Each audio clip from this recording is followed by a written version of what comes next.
A day on my periods. ನನಗಂತೂ ನಮ್ಮಮ್ಮ ಇಲ್ದಿರೋ ನನ್ನ ಪೀರಿಯಡ್ಸ್ ಬಂದುಬಿಟ್ರೆ ತುಂಬ ಅಂದರೆ ತುಂಬ ಎಪ್ಟಿಕ್ ಆಗಿಬಿಡುತ್ತೆ. ಬಿಕಾಸ್ ನನಗೆ PCOD ಪ್ರಾಬ್ಲಮ್ ಇರೋದ್ರಿಂದ ನನಗೆ ಪೇಯ್ನ್ ಸ್ವಲ್ಪ ಜಾಸ್ತಿ ಇರುತ್ತೆ. ನಾನು ಬೆಳಗ್ಗೆ ಎದ್ದಿದ ತಕ್ಷಣ ದೇವ್ರಿಗೆ ಕೈ ಮುಗಿದ್ಬಿಟ್ಟು ಅಂಬ್ಲಿ ಮಾಡ್ಕೊಳ್ಳೋಕೆ ಸ್ಟಾರ್ಟ್ ಮಾಡಿದೆ. ಇದು ನಮ್ಮ ಮಮ್ಮಿ ನನಗೆ ಊರಲ್ಲಿದ್ದಾಗ ಮಾಡಿಕೊಡೋರು. ಈ ಥರ ಸ್ವಲ್ಪ ಬೆಲ್ಲ ಹಾಕಿ ಸ್ವೀಟಾಗಿ ಮಾಡ್ಕೊಂಡು ಕುಡಿತೀನಿ. ತುಂಬ ಅಂದರೆ ತುಂಬ ಟೇಸ್ಟಿಯಾಗಿರುತ್ತೆ. ನಿಮ್ಗೆ ನೆಕ್ಸ್ಟ್ ಟೈಮ್ ಬೇಕು ಅಂದರೆ ಹೇಳಿ, ಪ್ರೋಸೆಸ್ನ ನಾನು ಮಾಡಿ ನಿಮಗೆ ತೋರಿಸ್ತೀನಿ.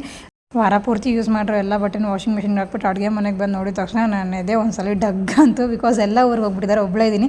ಫುಲ್ ಅಡುಗೆ ಮನೆ ಇವಾಗ ನಾನೇ ಕ್ಲೀನ್ ಮಾಡಬೇಕು. ಅಡುಗೆ ಮನೆ ಕ್ಲೀನ್ ಮಾಡೋ ಅಷ್ಟೊತ್ತಿಗೆ ನನ್ನ ಕಾಲಲ್ಲಿರೋ ಪ್ರಾಣ ಕತ್ತಿಗೆ ಬಂದಂಗೆ ಆಯಿತು.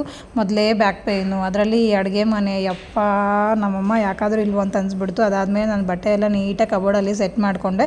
ನನ್ನ ರೂಮೆಲ್ಲ ನೀಟಾಗಿ ಕ್ಲೀನ್ ಮಾಡಿಕೊಂಡೆ. ಚಿಕ್ಕ ಕಬೋರ್ಡಲ್ಲಿ ಹೆಂಗೆ ಆರ್ಗನೈಸ್ ಮಾಡಬೇಕು ಅಂತ ನಿಮಗೆ ಬೇಕಂದರೆ ಕಮೆಂಟ್ ಮಾಡಿ, ವಿಡಿಯೋ ಮಾಡಿ ತೋರಿಸ್ತೀನಿ. ಅದಾದಮೇಲೆ ಮನೆಯೆಲ್ಲ ಕ್ಲೀನ್ ಮಾಡಿದೆ.